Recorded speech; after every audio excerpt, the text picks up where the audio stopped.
మోకాల నొప్పులకు ఎటువంటి సర్జరీ లేకుండా ఎపియాన్ పెయిన్ క్లినిక్ అందిస్తున్న అత్యాధునిక చికిత్స. అందరికీ నమస్కారం.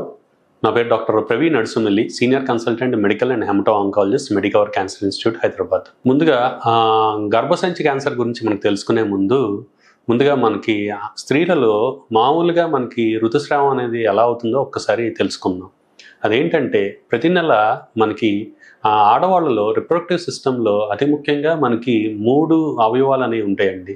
వాటిలో అతి ముఖ్యంగా చెప్పుకోవాల్సింది ఏంటంటే కనుక అండాశయం అంటే ఓవరీ. దీని నుండి మనకి అండం అంటే ఓవం అనేది ప్రతి నెల మనకి ఒకటి రిలీజ్ అవుతుంది. అక్కడ నుంచి ఫెలోపియన్ ట్యూబ్ ద్వారా గర్భసంచి అంటే యూటరస్, దాని కింద గర్భాశయపు ముఖద్వారం అంటే cervix. Ovary, fallopian tube, uterus మరియు సర్విక్స్ అనేది ఆడవాళ్ళలో ఈ పునరుత్పత్తి వ్యవస్థలో ముఖ్యమైన అవయవాలు అన్నమాట. ప్రతి నెల స్త్రీలలో మనకి ఈ ఈస్ట్రోజన్ మరియు ప్రొజెస్ట్రాన్ అని 2 హార్మోన్స్ అనేవి ఉంటాయండి. వీటిలోని మార్పుల వల్ల మనకి ఈ అండాశయం నుండి అండం ఒక విడుదలవటం అనేది జరుగుతుంది. ఈస్ట్రోజన్ యొక్క లెవెల్స్ ఎక్కువైనప్పుడు మనకి ఈ అండాశయం నుండి ఓవం అనేది మనకి వెలువడుతుంది. అది మెల్లగా తగ్గిపోయి ప్రొజెస్ట్రాన్ హార్మోన్ ఎక్కువ అవటం వల్ల తర్వాత మనకి ఒకవేళ ఆ సమయంలో స్త్రీ పురుషుల్లో సంభోగం జరగకపోతే కనుక మనకి ఋతుస్రావం కింద అయిపోయి బ్లీడింగ్ వచ్చేసే అవకాశం ఉంటుంది. ఒకవేళ ఆ సమయంలో మనకి సంభోగం జరిగితే ఆ ఓవం మనకి స్పర్మ్తో కలవటం ద్వారా మనకి పిండం కింద ఏర్పడి దాని తర్వాత శిశువు కింద ఏర్పడుతుంది. ఇది మామూలుగా ఆడవాళ్ళలో జరిగే మనకి రిప్రొడక్టివ్ సిస్టంలో నెలసర్లు మెన్స్ట్రువల్ సైకిల్ వచ్చే ప్రక్రియ అనమాట. ఇక్కడ మనం ముఖ్యంగా గుర్తుంచుకోవాల్సింది ఏంటంటే కనుక దీనికి ముఖ్యంగా మనకి ఈస్ట్రోజన్ మరియు ప్రొజెస్ట్రాన్ ఈ 2 యొక్క హార్మోన్ల వల్లనే ఈ ప్రక్రియ అంతా కూడా జరుగుతూ ఉంటుంది. ఈ ఈస్ట్రోజన్ ఎక్కువ అవటం వల్ల అలాగే ప్రొజెస్ట్రాన్ అనే హార్మోన్ తక్కువ అవటం వల్ల మనకు ఈ గర్భసంచిలో మధ్యలోని పొర, మనం దాన్ని ఎండోమెట్రియం అంటామండి. సో ఈ ఎండోమెట్రియం యొక్క మందం అనేది మనకు పెరుగుతూ వస్తూ ఉంటుంది.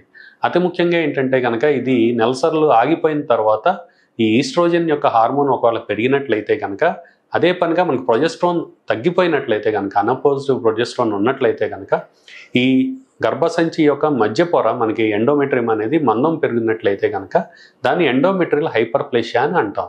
ఒకవేళ దాంట్లో క్యాన్సర్కి సంబంధించిన మార్పులు కూడా వచ్చినట్లయితే కనుక మనం దాన్ని ఎండోమెట్రియల్ క్యాన్సర్ కింద మారే అవకాశం ఉంటుంది. ఈ గర్భసంచి క్యాన్సర్లో మనం ముఖ్యంగా చెప్పుకోవాల్సింది ఏంటంటే ఎండోమెట్రియల్ కార్సినోమా.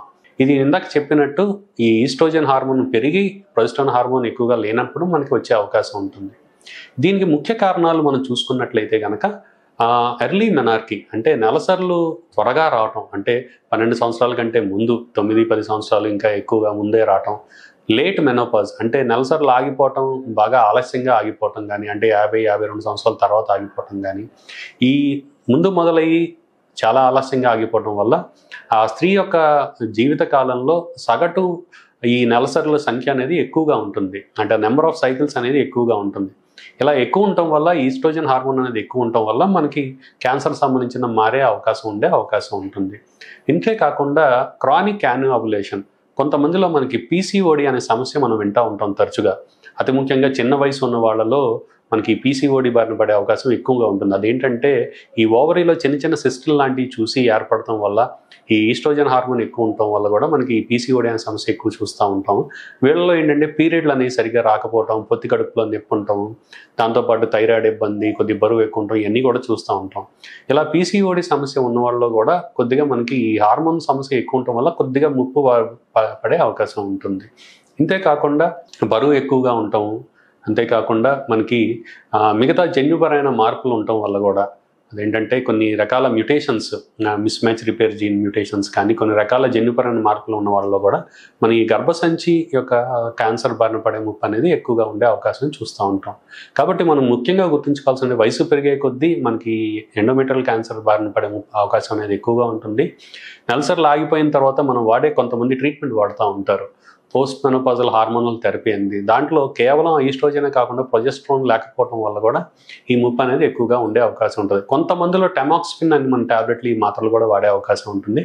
అది నెలసర్ల ముందు కొంతమందిలో బ్రెస్ట్ క్యాన్సర్ పేషెంట్లో వాడితే కనుక దానికి ఇబ్బంది లేదు, కానీ తర్వాత వాడినట్లయితే కనుక ఆ ముప్పు అనేది ఎక్కువగా ఉండే అవకాశం ఉంటుంది. కాబట్టి వీళ్ళలో తరచూ మనం పరీక్షలు చేసి ట్రాన్స్వజనల్ అల్ట్రాసోనోగ్రఫీ కానీ అవి కానీ చేసి చూసుకుని ఎండోమెట్రియల్ క్యావిటీ ఎండోమెట్రియం పొర యొక్క మందం అనేది మనం చూసుకుని అది ఒకవేళ 5 నుండి 7 సెంటీమీటర్ల కంటే ఎక్కువ ఉన్నట్లయితే కనుక మిల్లీమీటర్లు మనం తప్పనిసరిగా దాన్ని డైలటేషన్ అండ్ క్యూరటాజ్ అనే పద్ధతి ద్వారా చూసుకుని లేదా బయాప్సీ చేసి దాంట్లో ఏమైనా మార్పులు ఉన్నాయో లేదో చూడాల్సిన అవసరం ఉంటుంది.